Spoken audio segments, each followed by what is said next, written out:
కన్న బిడ్డపై కక్షను గట్టి ముందుకు పోవుట మంచిదేనా?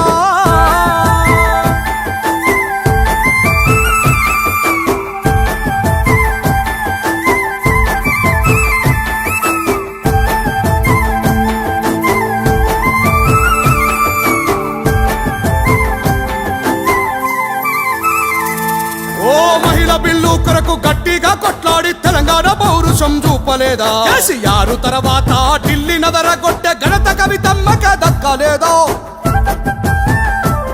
మన బీసీ సంక్షేమాన్ని కోరుకొని తాను పిడికిలి ఎత్తింది చూస్తాలేమా? ఉమ్మడి రాష్ట్రంలో అంబేద్కరుని బొమ్మ అసెంబ్లీలో నిలిపింది మరువగలమా? కులమత భేదాలు లేకుండా అందరినీ ఒక్కటిగా చూసేటి తల్లి గుణము, కులమత భేదాలు లేకుండా అందరినీ ఒక్కటిగా చూసే తల్లి గుణము. ఏది ఏమైనా నిజమే చెబుతున్నా